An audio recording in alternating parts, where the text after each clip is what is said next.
Hey there, I'm Sammy and welcome back to my channel. In this week's video, I'm sharing something a little bit different than I normally would, and I'm doing a complete bedroom makeover. A lot of work has gone into this project, and I do hope you stick around to the end to see the results, but I can't wait to share it with you, so let's jump right in. This is the space we're starting off with. Don't mind the paint swatches there, but as you can tell, it's unfinished. It's just not very inviting. This is my mom's room, and I want to create something that's really inviting and warm and peaceful to come home to at night. I'm actually home in my hometown in Fairbanks, Alaska with my sister, so we thought, why not create this nice warm space for her while we're here. Alright, first is always the prep work. I always emphasize how important prep work is. So for this, it's a little bit different than working on a piece of furniture, but we're going to remove all the things we can. I'm going to be leaving this bed in here. We'll work around it, and then we'll start covering the floors, prepping everything for paint. Starting off by taking this rug up, we're going to be using this in a different space and getting a new rug for this bedroom in the end. Next, I am pulling the nightstands out, and I'll actually be redoing those later. I'm removing these light sconces from the walls. You want to make sure to check your breakers. I made sure to flip my breaker so I know that there's no power running to these wires and they're not hot and I'm able to touch them. I removed the caps and got that disconnected, and then I made sure to put the caps back on those wires because I want to push them in and be able to flip that breaker back on so that I can have light in this room. And covering those back up will make sure that that is safe. Alright, so for any holes that are in the walls, I'm going in with a spackle really quick. We're going to fill those holes, do the rest of the prep work so that by the time we're ready to paint, the holes are filled and dry and can be painted over. I removed the curtain rod and I'm going to be changing that, so I have a few holes up there I need to fill, as well as a few random holes throughout the walls that we need to get patched up. Besides filling any holes, another really important step is cleaning your walls. I actually did that, but I don't have the footage of it, so make sure you have a clean surface to paint on. I just quickly used a flat push mop and I ran that up and down the walls and it was good to go. I've recruited some help. We are going to first paint this wall here because we're going to do kind of an accent wall. So this wall is going to be a different color from all of the other three walls. So that is our first goal. We're going to get some paint on this wall, see how it's looking, and then go from there.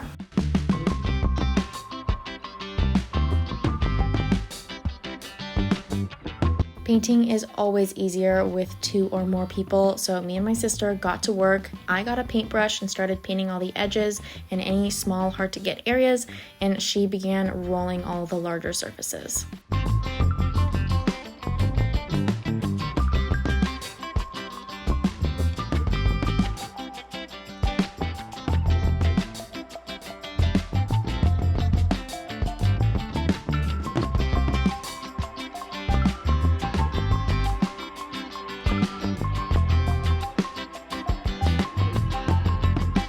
You may wonder why I'm avoiding these white spots on the wall, and that's actually those spots that we filled. And even though we filled them quite a while ago, apparently we were working too quick and they weren't dry yet, so all we did was wait to paint those areas until they were dry, because if you go ahead and paint them while it's still wet, it's going to pull that filler out and it's just going to make a mess. So we just avoided those areas until it was completely dry.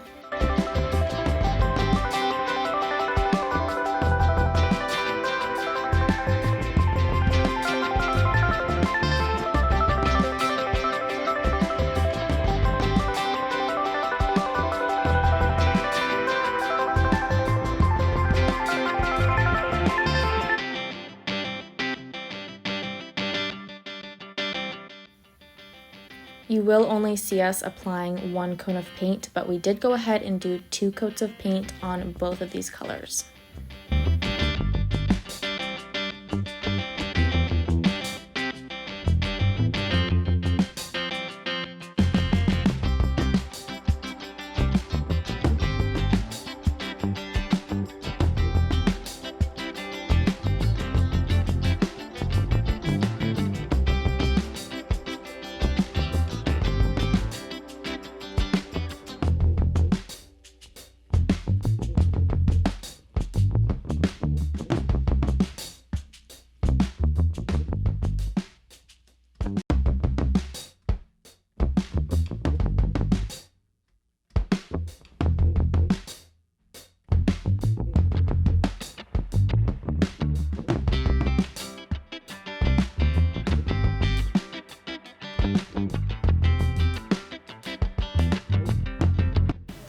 Okay, so I have it taped off this corner because as you can see we have one wall that is one color, all the rest are another color, so we have two edges that we need to make a straight edge with.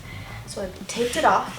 Quick trick for you. So first I'm going to be making this line with this green darker paint, but before I paint that on, I want to ensure that I'm not going to have any bleed through behind the paint. So first I'm going to go in with the lighter paint in the seam. And then once that dries, it will eliminate the possibility of the green paint bleeding through, because if it does bleed through, it's going to be the same color. And then we'll go over top of that with this green paint, if that makes sense.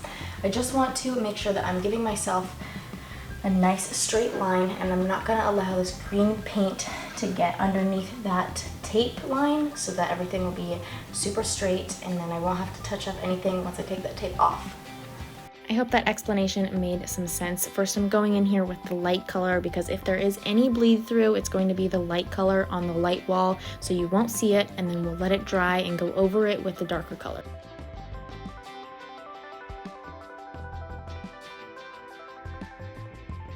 All right, while that is drying, we are going to start adding all of the light covers back on the walls, and also going to get the sconces back up on the walls. And then we're gonna do another fun project in here and finish off all of the trim areas. So we'll talk a little bit about that in just a minute.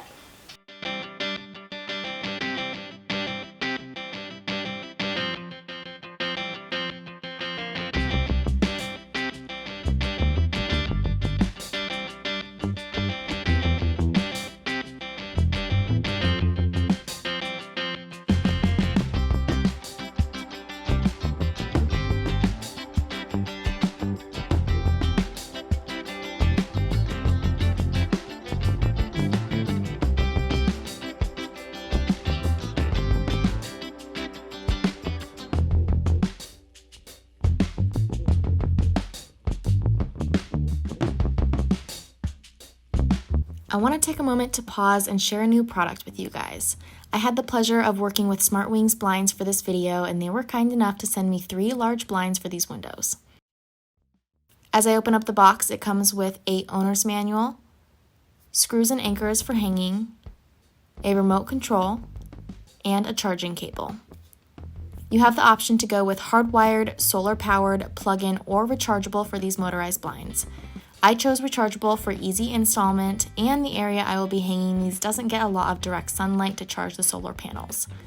The blinds are equipped with 2 adjustable mounting brackets attached to the top side that are very easily removable. It is recommended to mount the brackets 4 inches from either end, so I measured them out, lined my blinds up to the window, and then I marked where each bracket was going to sit. I then removed the brackets to screw them to the windows. It comes with anchors, but in my case, I will be screwing it directly into wood, so there's no need for those. From there, I grabbed my drill and securely attached each bracket inside the window. Then all I had to do was hang the blinds by setting it in the groove and applying light pressure until it locked into place. I am blown away. I've got 1 blind up so far. It took me a few minutes to hang that. It is the easiest blind I have ever hung before, so I'm gonna go ahead, get the other 2 up really quickly, and then we will see the final reveal. I couldn't believe how easy these were to hang, and I don't know why all blinds aren't made like Smart Wings. And if you ever wanted to take them down, it's just as easy, unlike your traditional blinds with stiff metal brackets that tend to bend and break. These are a breeze.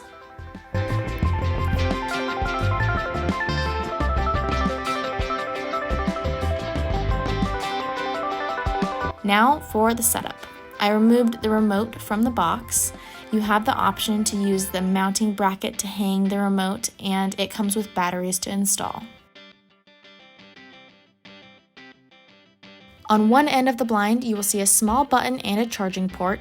These are shipped in sleep mode, so you'll need to hold the button for 2 seconds and the blinds should extend and retract, and that's how you know that they're ready. The blinds come pre-charged. To charge them, you attach the cord to the blinds at the end, and the other end is a USB that can be hooked to a portable charger or plugged in directly to the wall. They generally need to be charged twice a year depending on usage, of course. And with that, we're ready to go. The remote comes pre-programmed, so I can open them up with a touch of a button.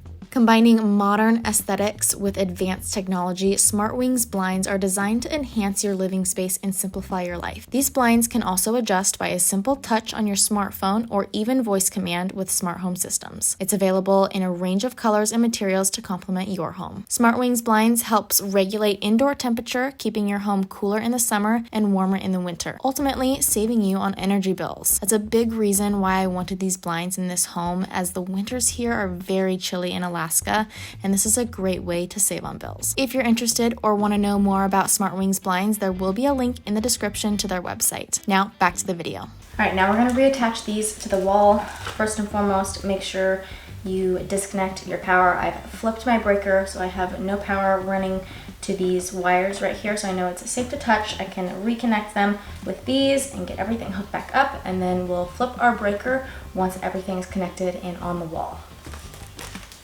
Just a disclaimer, I am no electrician, so don't quote me on this, but this is something that I know and I am comfortable with doing, so if you're not comfortable with this, definitely ask for help.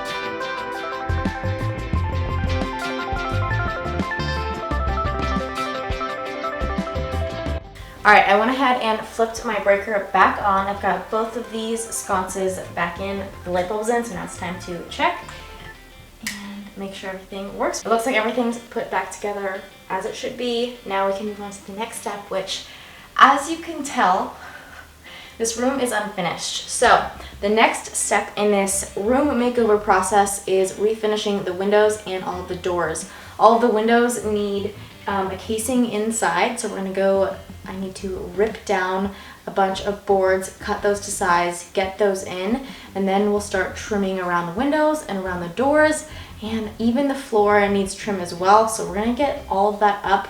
I think this is the part where everything will start to come together. Right now it just looks like a very bland painted room. Before actually we get into all of the trim work, I need to go back and paint the green paint in the corners.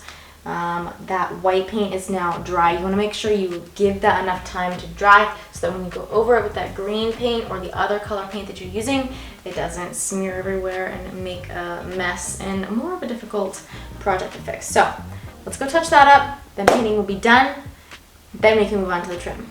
Okay, also, everyone keeps telling me that this wall is gray, and it's definitely green. So comment down below if you think this wall is gray or green. The lights may be affecting it, and that might be it, but it's green. It's not gray, right? Right? Go comment and let me know. Now that that light color is dry, I'm going in with the darker green color, covering that up, and this is what's going to give us that nice sharp line.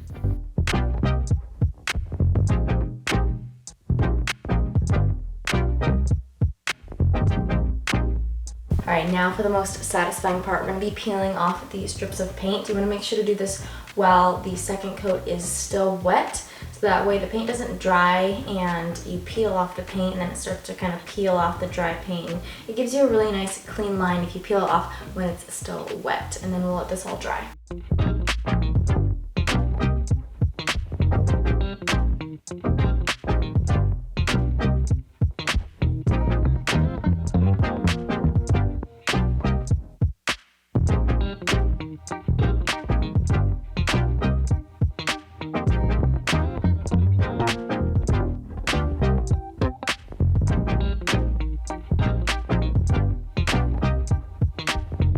And then you're left with this really nice clean line, and there's no need to freehand it.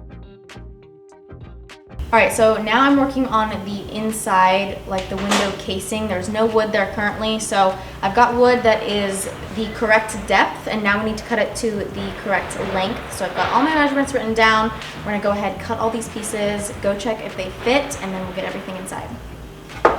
So like I mentioned before, I am back in Alaska. This is my hometown. This is a house where I spent many years of my life, and you may be wondering why it's unfinished like this. And that's because a long time ago, my dad built this house, and you move in, you get busy with life, and you forget about all the little tiny projects that need to be done. So it's just been unfinished since then. And you know what? It's kind of cool because my dad built this house, his dad helped him build this house, and now I'm there to help finish it off. So 3 generations built this house, and that's pretty cool to me. All right, so I didn't mention it yet, but I'm using 3/4 inch hemlock boards for all of the inner casing of all these windows. And then I've got the top and the bottoms cut so far. I'm going in with my brad nailer, and I'm using 2-inch brad nails to secure everything. Each board will maybe get 4 to 6 nails put in them. So I'm gonna get the tops and the bottoms put in right now, and then we'll focus on the sides.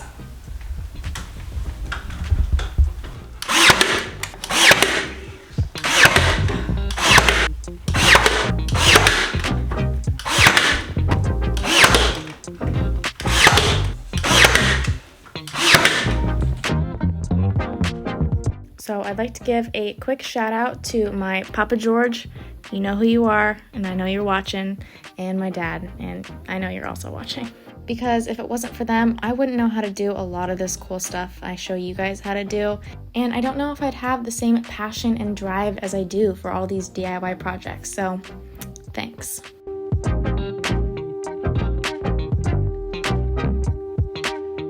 Man, can we just take a second to appreciate the view that I get to cut wood in right now? Like, come on, look at those trees. This is Alaska for you.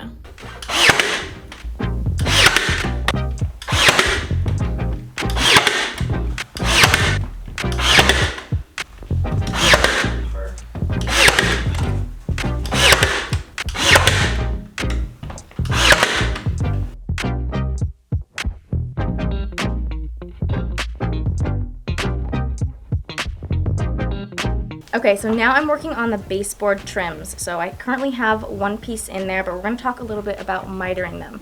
So I have one piece up there that doesn't go all the way across the wall, so I need to join it with another piece. In order to do that, I want to miter it, and I want to do that at the largest angle possible. So right now I have it at a 60-degree angle.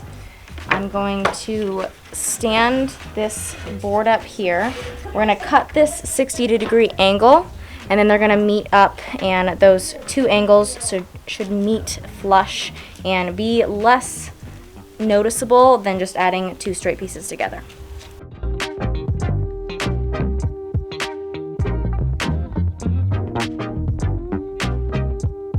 Okay, now that we have our mitered edge cut, we need to miter the other edge because it's going into a corner. So we're going to cut that at a 45-degree angle, but first we need to know how long we're going to make this piece. 80 1/4. You sure about that? So making sure we're at a 45-degree angle, and we're making sure that the angle is facing the right direction.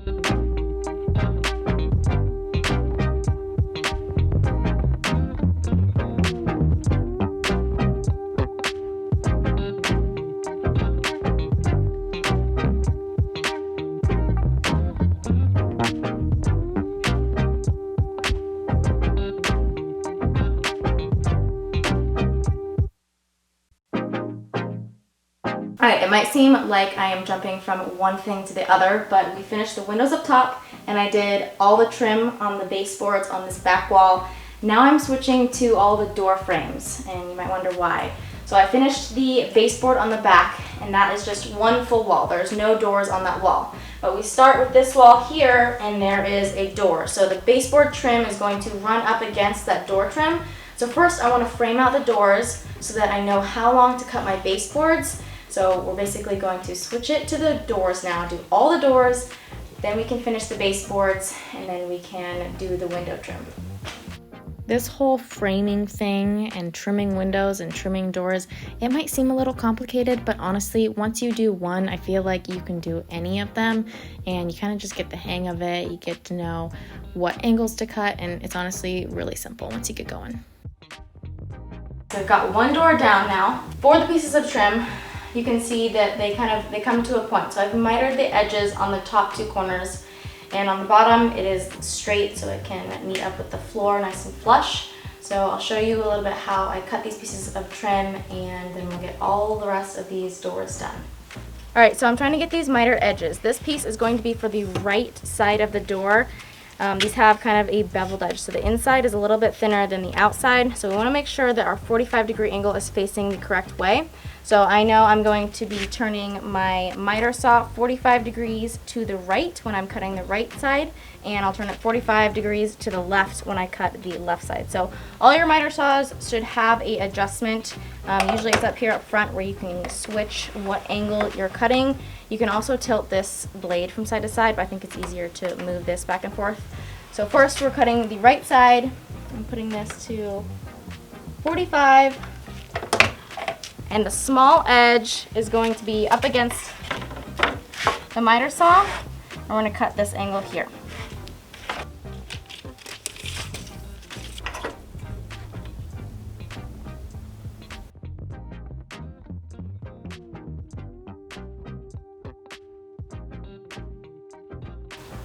Alright, so now I'm moving my saw, and I'm moving it to the left side at 45 degrees.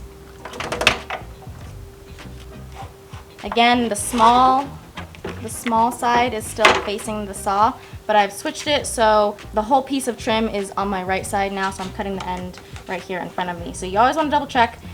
I always need to think about it in my head to make sure that I'm cutting the angle in the right direction on the right end of the board, so we have less mistakes in the end and we're not wasting any wood. Hopefully me explaining all of this isn't confusing you guys even more, because I feel like when I rewatch this, I confuse myself, so I hope it's not confusing you guys.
This bedroom is finally starting to feel like a finished space, and now it's finally time to put it back together, and we're starting off by rolling out the new rug. I wanted something that had a little bit of texture on it, but would also bring some more light into this room and liven it up, and that is exactly what this rug is giving. I love the texture, and Melino loves it too. Alright, next thing we're adding is a bed skirt, because we have no bed frame. It's just kind of the metal frame that we have here. We want to cover up this box spring, so a nice simple bed skirt is going to do the trick. Now it's time to put the bed back together, and of course I did go ahead and steam that bed skirt at a later time to make sure it was nice and wrinkle free.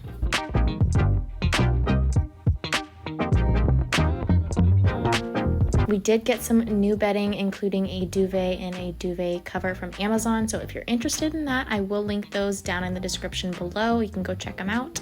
Those are affiliate links, so if you do choose to click on those and purchase something, I do get a small amount from that. I wanted to keep this space very warm and inviting and bright, so I went all the way neutral. The rug is a very nice cream color that brightens up the room. I went with a light cream color for the duvet and a nice neutral gray for the accent blanket, and it just kind of ties everything together. It blends well and it's very pleasing to the eye. I think it is so important to create spaces in our homes that we really enjoy coming home to and that we really love spending time in. So I am so glad that I could create this space for my mom. This is what we were looking like, but then I went ahead and I redid those nightstands and dresser, and I want to go back to the beginning to take a look at where we started off so we can really appreciate where we're ending.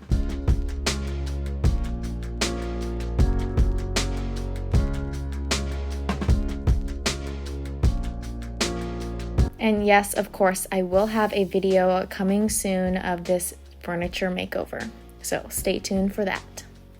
Don't mind the missing hardware in the bottom 2 drawers of the dresser. I accidentally bought the wrong size hardware and needed to order some new ones, but I really needed to finish this video up, so for time's sake, I left it with no handles, but I will get some on there later.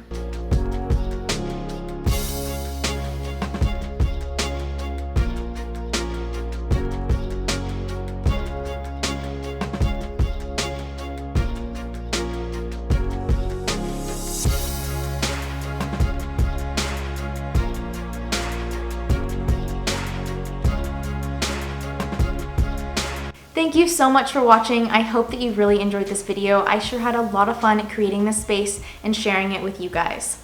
Don't forget to give this video a big thumbs up so I know that you liked it, and leave me some comments down below letting me know if you like watching makeover videos like this one, and maybe there'll be more to come in the future. But as for now, I'll see you in the next video. Bye!